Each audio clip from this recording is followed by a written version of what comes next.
नमस्कार। आजची रेसिपी ही तुमच्या लहान मुलांसाठी आहे। टिफिन आयडियाज आहेत किंवा टिफिनसाठी तुम्ही देऊ शकता किंवा घरात खाण्यासाठी नाश्त्यासाठीही तुम्ही बनवू शकता। इतकं हेल्दी आहे तर तुम्ही म्हणाल थँक्यू अश्विनी ह्या रेसिपीसाठी। त्यासाठी ना इथे मी मूग घेतलेले आहेत भिजवून, त्याला मोड आणले होते आणि त्यानंतर व्यवस्थित त्यात दगड वगैरे नाही ना बघून घेतलं आणि मग यामध्ये आता मी भगर वापरते। भगर ही खूप चांगली आहे लहान मुलांसाठी सुद्धा, कॅल्शियम खूप असतं भगरीमध्ये। तर इथे मी भगर मस्तपैकी 2 चम्मच घेतली होती धुवून, नंतर थोडंसं पाणी टाकून मी आधी ती मिक्सरमध्ये बारीक करून घेतली। आता त्याच भगरीच्या पाण्यामध्ये म्हणू शकता किंवा बॅटरमध्ये आता हे सगळे मूग मी टाकते आहे, कारण मूगसुद्धा आपल्याला एकदम फाईन पेस्ट करून घ्यायचे आहेत। आता तुमच्या टेस्टनुसार त्यामध्ये हिरवी मिरची तुम्ही ॲड करू शकता।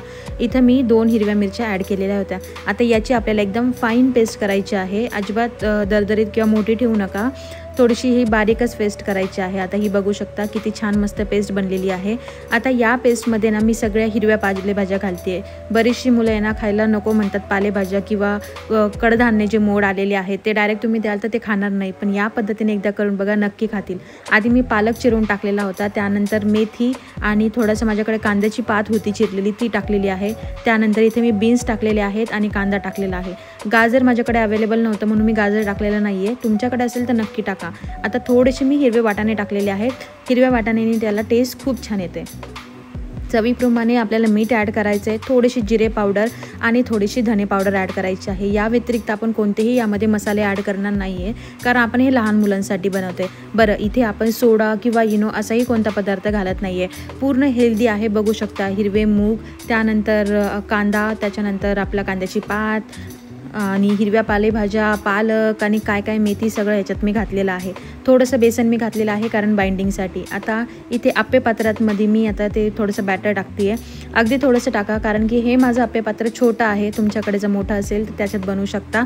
आणि मग त्याच्यामध्ये आपण चीज टाकणार आहोत, चीज क्यूब तुम्ही एक त्याच्यामध्ये ठेवा आणि वरनं थोडंसं बॅटर टाकून ते कवर करा, जेणेकरून मुलं जेव्हा ते ओपन करून खातील ना तर खूप खुश होतील, कारण सगळ्याच मुलांना चीज खूप आवडतं आणि एवढ्या क्वांटिटीमध्ये तर चीज म्हणजे चीज ॲक्च्युली गुड फॅट आहे, तर एवढ्या क्वांटिटीमध्ये तर चीज मुलांना तुम्ही देऊ शकता। अशा पद्धतीने सगळे मी इथे करून घेतलेले आहेत अप्पम म्हणा किंवा नगेट्स तुम्ही काही म्हणू शकता। मुलांसाठी हे नगेट्स म्हणजे नगेट्स म्हटलं म्हणजे कसं भारी ते खाणार, आप्पे म्हटलं म्हणजे काय मम्मी आप्पे करतेस, ठीक आहे, तर मग नगेट्स। तर त्यानंतर इथे तूप किंवा तेल टाकून मस्तपैकी दोन्ही साईडने त्याला छानपैकी गोल्डन ब्राऊन होईपर्यंत मी छान भाजून घेतले।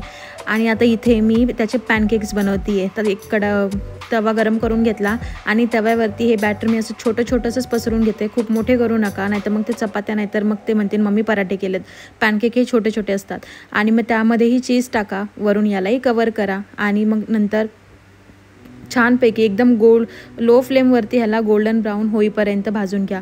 इथे मी ना माझ्याकडे फोडणीचं तेल होतं तर थोडंसं मी इथे तेल टाकलेलं आहे, तुमच्याकडे असेल तर ठीक आहे, अदरवाईज हा टोटल ऑप्शनल आहे। वरती थोडेसे तीळ टाकू शकता, काळे तीळ, जेणेकरून ते दिसायला छान दिसेल। इथे बघा एक साईडला माझे ना हे आप्पे बनवून झालेले आहेत। आता हा बिडाचा माझ्याकडे आप्पे पात्र आहे, त्यामुळे ते स्टार्टिंगचं थोडेसे असेच होतात। हे बघा किती भारी दिसत आहेत, एकदम चीजी, म्हणजे तुम्ही मुलांना हे दाखवलं तर ते खाणार नाही असं तुम्हाला वाटतंय का? एकदा तुम्ही करून तरी बघा। आता हे एक साईडनी छानपैकी माझे भाजून झालेले आहेत। आता मी इथे त्याला तेल टाकून दुसऱ्या साईडनी छानपैकी त्याला भाजून घेते। इथे तुम्ही तूप, बटर काही यूज करू शकता, पण स्टार्टिंगला मी तेल वापरलं होतं म्हणून मला त्याला पुढं तेलच वापरावं लागलं। आता हे बघू शकता दोन्ही साईडनी किती सुंदर हे झालेले आहे तयार, खायला तितकेच टेस्टी लागतात, मुलं नक्की हे खातात। टिफिनसाठी नक्की देऊन बघा, यानंतर सॉस किंवा दह्याबरोबर तुम्ही सर्व करू शकता। व्हिडिओ आवडला तर सबस्क्राईब करा आणि लाईक करा आणि शेअर नक्की करा।